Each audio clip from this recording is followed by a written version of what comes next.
President-elect Donald Trump blamed President Biden on Friday for the impending fiscal cliff dive and suggested the government should shut down now, even as congressional Republicans are preparing an 11th-hour push to approve short-term funding before midnight. If there is going to be a shutdown of government, let it begin now under the Biden administration, not after January 20th under Trump, the incoming president declared around 8 a.m. Friday on Truth Social. This is a Biden problem to solve, but if Republicans can help solve it, they will. A few hours later, just after 10 a.m., Representative Ralph Norman, RSC, told reporters that the House GOP was preparing a package for a vote in the Rules Committee, which, if approved, would only need a simple majority in a full floor vote to pass the lower chamber and head to the Senate. Congress has been careening toward a partial government shutdown after House Republicans blew up two earlier stopgap measures this week. Under heavy lobbying from Elon Musk, House GOP leadership killed a more than 1,500-page bill on Wednesday after the electric car mogul. His Department of Government Efficiency co-chair Vivek Ramaswamy and other fiscal hawks in Congress balked at the high price tag.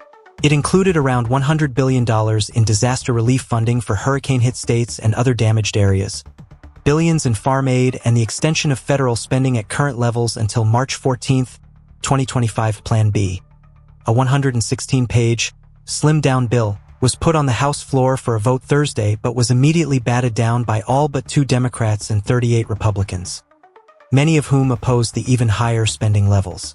That replacement agreement would have kept the government's lights on for 3 months too, handed out $110 billion in disaster relief, had the same levels of farm aid, and added a 2-year suspension of the debt limit until January 30, 2027, which was requested by Trump.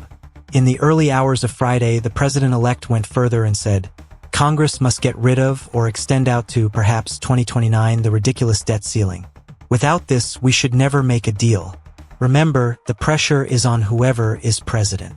The slimmed-down bill cut out a pay hike for lawmakers, as much as $2 billion in funding for the rebuilding of the Francis Scott Key Bridge in Baltimore, and the renovation and relinquishment of Robert F. Kennedy Stadium to city officials in Washington, D.C. Since it was considered under a suspension of the lower chamber's rules, the so-called American Relief Act had required a 2/3 supermajority to pass, and House Minority Leader Hakeem Jeffries, Democrat New York, helped spur his caucus to vote it down.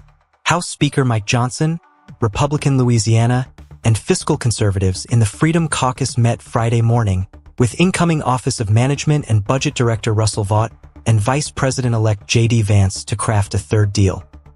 It's unclear, though, whether that could pass the Democrat-controlled Senate.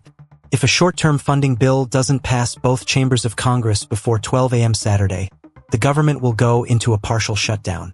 Only so-called essential agencies, such as law enforcement, national security, border patrol, and disaster response, operate during a shutdown, as well as critical benefit programs like Social Security. When leaving the U.S. Capitol on Thursday night, Vance blamed Democrats for the debacle, saying their party had asked for a shutdown, and I think that's exactly what they're going to get.